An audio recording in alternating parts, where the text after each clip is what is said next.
Hola, en nuestro programa de hoy nos vamos a ocupar de los movimientos.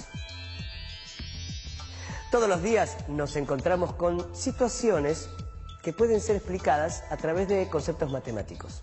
Pero eso no significa que solo estamos hablando de números.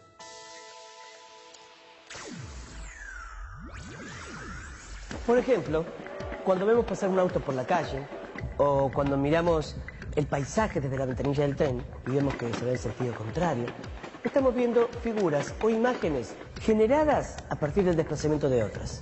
Este tipo de situaciones también son objeto de la matemática, pero en este caso es una parte muy interesante de la geometría que se ocupa de estudiar ciertas transformaciones llamadas movimientos. Ahora supongamos que pudiéramos sacar una foto del molino en movimiento a gran velocidad. El resultado va a ser una imagen similar a la que vemos si el molino está quieto. Y lo mismo ocurriría con el tren.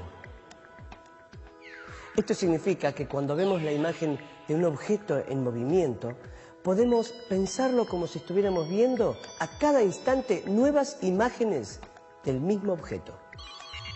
Si miramos con atención las imágenes del tren y del molino detenidos y las comparamos con las fotos sacadas en movimiento, vamos a descubrir que las nuevas imágenes resultan de transformaciones de la imagen original en donde tanto la forma como el tamaño de los objetos en las imágenes originales no se modifican.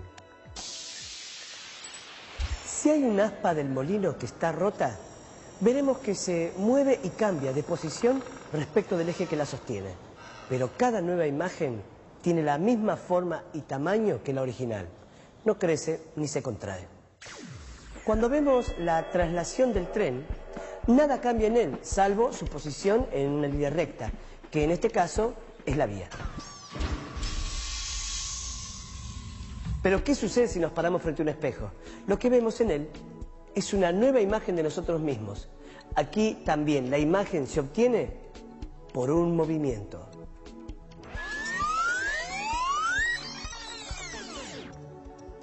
Prestemos atención al rostro. La imagen que refleja el espejo es muy semejante al original, solo que el lunar que tenía en la mejilla izquierda ahora lo veo en la mejilla derecha. No cambió ni la forma ni el tamaño de la imagen. Lo que cambió es su orientación. Todas estas transformaciones son operaciones que pueden ser estudiadas a través de la geometría. Y muchas de las operaciones geométricas que hoy se utilizan en la producción de novedosos diseños ya se conocían en la antigüedad. Para que se den una idea, se conocían tanto que asombra pensar que casi toda la geometría vinculada con las figuras y los cuerpos que nos rodean sigue la misma teoría que escribió hacia el año 300 a.C. un tal Euclides de Alejandría. Pero veamos cómo aprovecha estas transformaciones un fotógrafo. La primera fotografía que ha registrado la historia, a pesar de alguna controversia con respecto a su fecha y a su oportunidad, rondó en los 8 horas de exposición. Es decir, que el inventor de la fotografía, uno de los inventores de la fotografía, que es Nicéforo Niepce, tuvo que tener su cámara, ¿no es cierto?, una cámara muy precaria para lo que conocemos actualmente, 8 horas para que se registrara la luz, ¿no es cierto?, sobre el soporte sobre el cual se estaba realizando la imagen. Con los años, obviamente, esto disminuyó mucho. La primera fotografía que se anunció públicamente al público, tuvo una duración de 20 minutos. Y era una escena callejera de París, con una curiosidad muy interesante. La foto está hecha aproximadamente en horas del mediodía, 10:30 de la mañana, 11:30, digamos, pleno sol, en la calle de París, muy transitada, pero que la fotografía no registra nada más que la calle, los árboles, los edificios y un lustrabota con su cliente. Esa fotografía llamó la atención en su momento porque fue el modo más preciso, ¿no es cierto?, donde se pudo representar una escena de la realidad, pero ese mecanismo tan perfecto de reproducir la realidad omitió la existencia de las personas, de los carruajes, de los caballos, de los arneses, de todo lo que podía haberse movido durante esos 20 minutos, que no estuvo en su lugar para poder ser registrado por la cámara. Es decir que uno ve una foto y dice, acá está todo perfecto, nada se mueve, pero en realidad todo lo que se movió ni siquiera fue registrado. Hoy una situación con una iluminación normal y con una cámara que tenga algunas prestaciones mínimas, estoy hablando de prestaciones mínimas, es posible tanto congelar el movimiento como poder registrarlo. Y dependerá de la cantidad de veces con que nosotros dividamos el segundo. Los movimientos en una foto pueden obedecer a dos orígenes diferentes. Uno es el movimiento de cámara, ¿no?, que es cuando uno está sacando la fotografía, que involuntariamente o voluntariamente, puede ser el caso, la cámara se mueve, ¿no?, ya sea porque la estamos sacando desde un coche, ya sea porque estamos caminando, o por el simple impulso de apretar con mayor fuerza de la necesaria y se mueve toda la cámara.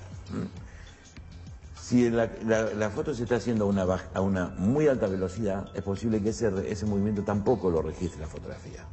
Pero si es un movimiento si es una velocidad relativamente baja, puede llegar a registrarlo. En ese caso nos damos cuenta que el movimiento fue de cámara porque todo lo que aparece en la fotografía está movido. Incluso aquello que no se mueve frente a nuestra mirada, por ejemplo un edificio, la calle, un árbol. Si eso se mueve es un signo inapelable de que lo que se movió fue la cámara.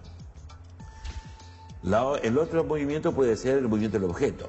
Yo estoy quieto, incluso la cámara puedo tener sobre un trípode o perfectamente apoyado, y estoy sacando un automóvil que pasa a alta velocidad cerca de la cámara, o una persona, un animal, un pájaro, lo que sea, y si la velocidad es baja, vuelve a pasar lo mismo. Se mueve el pájaro, se mueve el perro, se mueve el coche, pero lo que está atrás o lo que está delante y que está plantado en la tierra y no se movió, entonces ahí podemos decodificar qué es lo que se movió.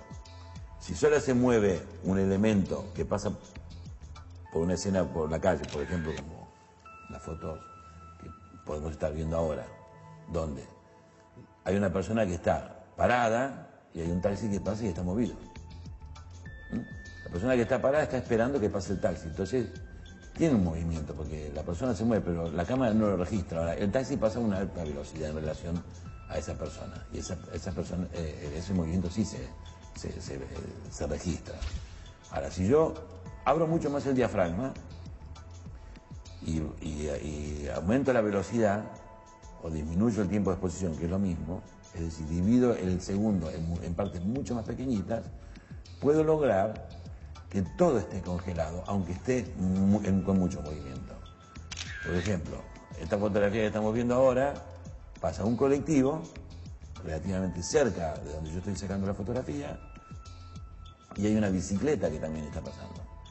Y el movimiento es muy vivo, y hay una persona atrás que se ve que está caminando y tiene el pie que está apoyando en el piso y se ve absolutamente congelado. Bueno, esta fotografía se sacó a un 500avo de segundo. ¿Qué significa eso? Que a un segundo se lo divide en 500 partecitas y en una de esas partecitas es la que se tomó la fotografía. De manera tal que para esa velocidad la cámara pudo congelar el movimiento de estas personas. En cambio, en la foto anterior solo pudo congelar el de la persona que estaba parada y no así el del taxi, porque la velocidad se hizo de muchísimo más baja.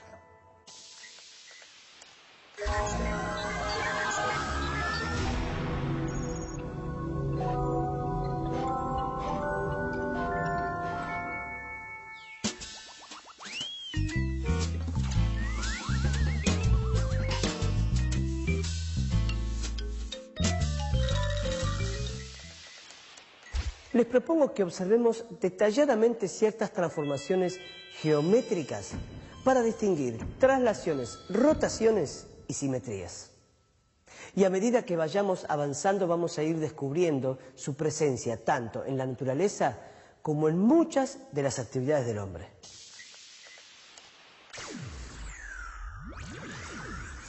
Trabajando sobre una superficie plana, como un papel o un monitor, a partir de una figura, podemos obtener otras en las que se conserva la forma y el tamaño de la original.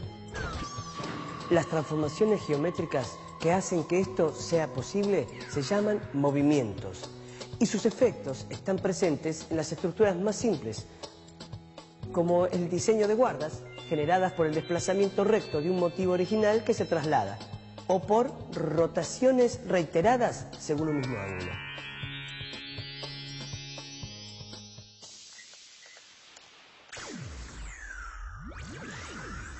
Hablemos primero de las traslaciones.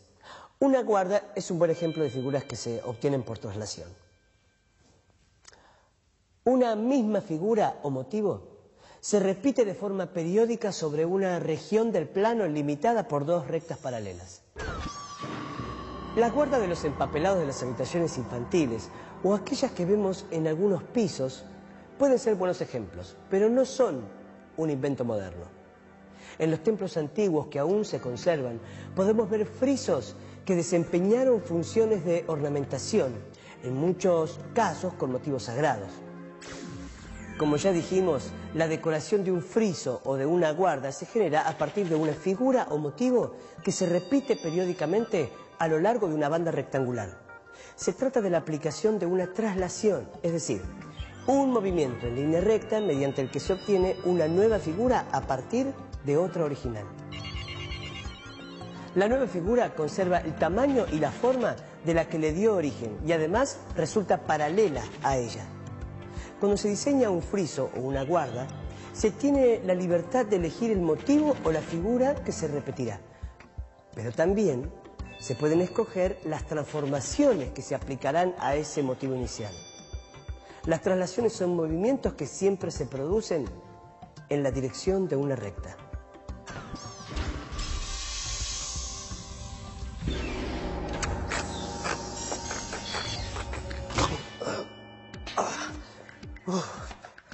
Los frisos que vimos hasta el momento fueron elaborados a través de traslaciones horizontales. Pero utilizando el mismo procedimiento se pueden diseñar nuevas figuras, aplicando en cada caso una traslación en la dirección y sentido dada por un segmento orientado. Ese segmento orientado, que representamos con una flecha y se denomina vector, indica en qué dirección y sentido se efectuará la traslación de la figura y además qué tan lejos se trasladará. Esto último lo indica la longitud del vector. Pero, ¿solo en los frisos y en las guardas hay traslaciones? Cuando abrimos el cajón de las medias, cuando desplazamos el estante del teclado de la computadora, cuando corremos el pasador de la puerta, cuando subimos en ascensor y en unos cuantos ejemplos más, también hay movimientos de traslación. Hay movimientos de distinto tipo. Las traslaciones son uno de ellos. Pero también hay otros, como las rotaciones.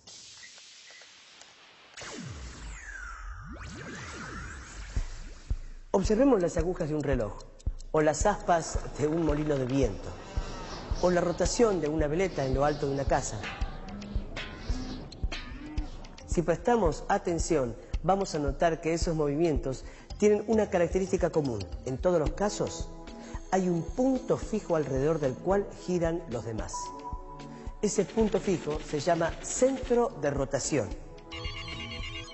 En cualquiera de esos objetos en movimiento, vemos que a excepción del centro, que permanece fijo, todos los puntos de la figura rotan. La amplitud del movimiento está dada por un ángulo con determinada orientación. La orientación de un ángulo se considera positiva si es contraria al de las agujas del reloj y negativa si se desplaza en el mismo sentido. En los días ventosos, las veletas giran alrededor de su centro de rotación. Van hacia un lado y hacia otro según los cambios en la dirección de los vientos.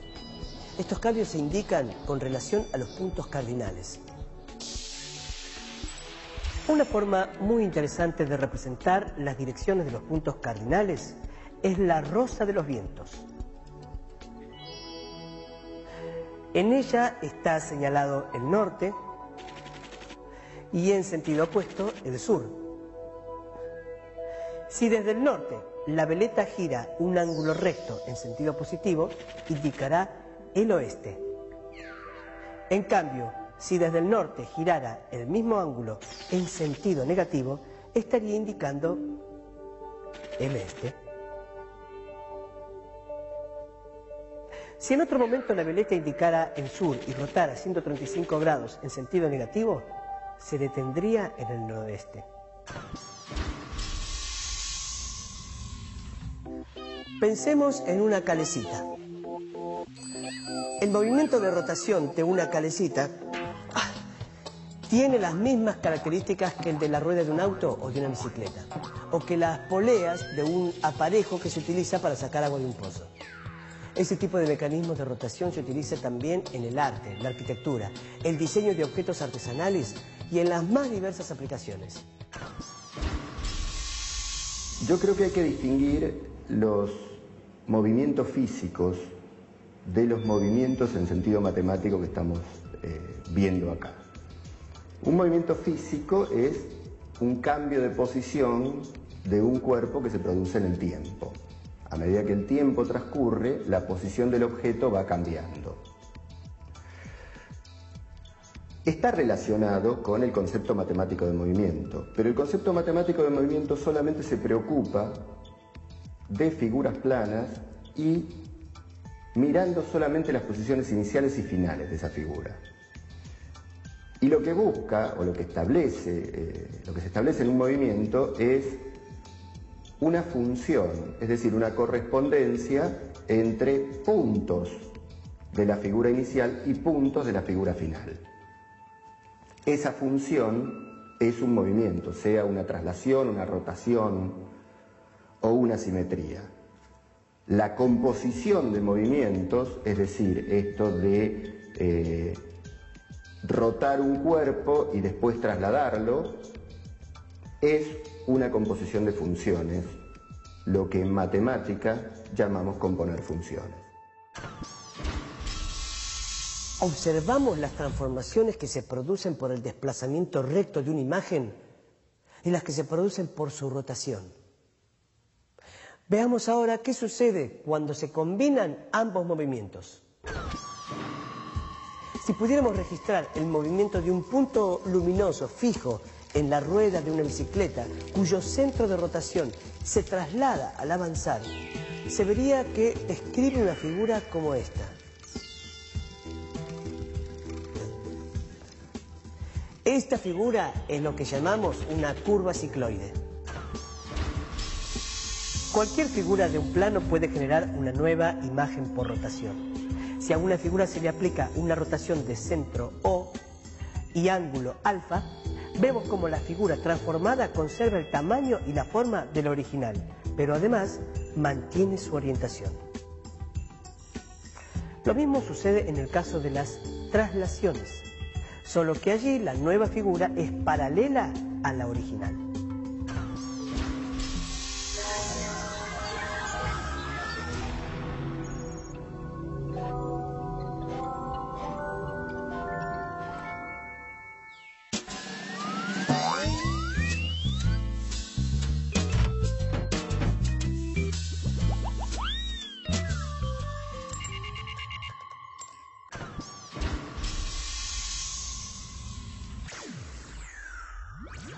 Así como se producen transformaciones de imágenes por los movimientos de traslación y de rotación en las que la imagen inicial no modifica su orientación, existe un tipo de transformación en donde ocurre lo contrario. Estas transformaciones se llaman simetrías, una palabra que evoca ideas de equilibrio, armonía y belleza, tanto en la naturaleza como en el arte o la ciencia. Por ejemplo, si juntamos la palma de la mano derecha con la palma de la mano izquierda, veremos que pese a que no son exactamente iguales, coinciden. Eso significa que son simétricas. Pero si superponemos una mano a la otra, veremos que no coinciden. Eso es porque se encuentran orientadas de manera inversa. El pulgar que en una está a la izquierda, en la otra se encuentra a la derecha.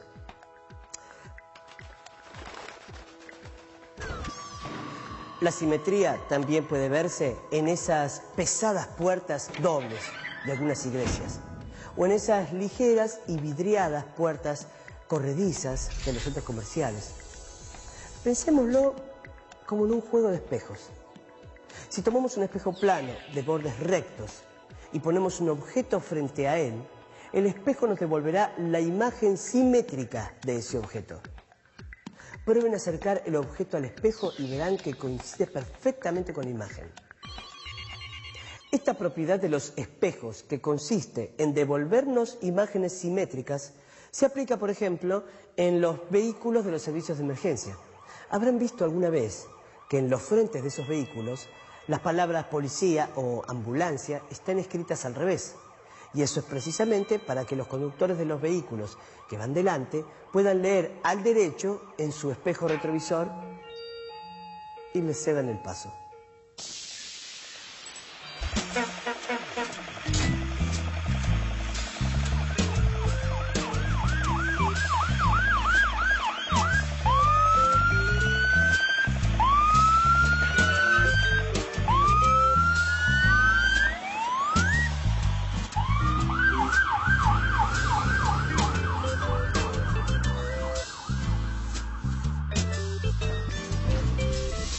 También las letras mayúsculas en imprenta de nuestro alfabeto nos dan ejemplos de simetría.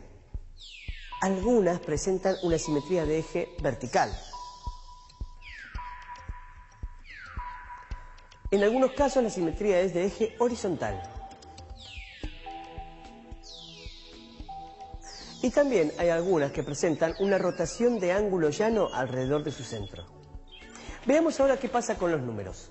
0, 1 y 8 son simétricos respecto de un eje vertical. 0, 1, 3 y 8 son simétricos con relación a un eje horizontal. Agreguemos otra curiosidad. El 9 se obtiene por rotación del 6. ¿Y qué me dicen de una fecha como 19 del 8 del 61?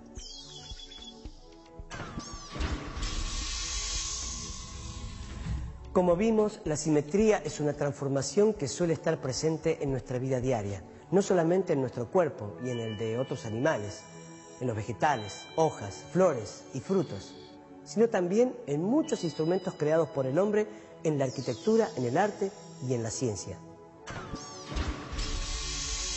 Cuando termina el cubismo, cuando empieza ya a desaparecer y se empiezan a estudiar otras cosas, aparece la pintura cinética, donde en realidad aparece el movimiento, y la pintura más emblemática es la de Duchamp, que es un personaje bajando la escalera. ¿Por qué aparece el movimiento en la pintura? Porque el cubismo lo que pregonaba era que ellos utilizaban alto, ancho, profundidad y movimiento. Entonces, ¿cómo hacía el cubismo para representar el movimiento? Viste que Picasso dibujaba una cara de frente y al mismo tiempo le dibujaba la de costado, porque lo que estaba dibujando era este movimiento. Bueno, Duchamp lo lleva al extremo y hace toda esa pintura de la figura bajando las escaleras. Entonces es toda como si hubiera sido fotogramas que se van haciendo.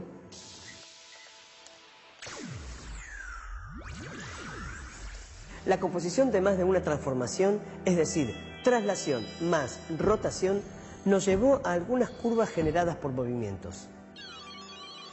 Uno de estos movimientos que se producen en el tiempo es la cicloide. Pero hay muchos más que fueron objeto de estudio de los matemáticos y físicos de todos los tiempos. Bueno, hasta nuestro próximo encuentro.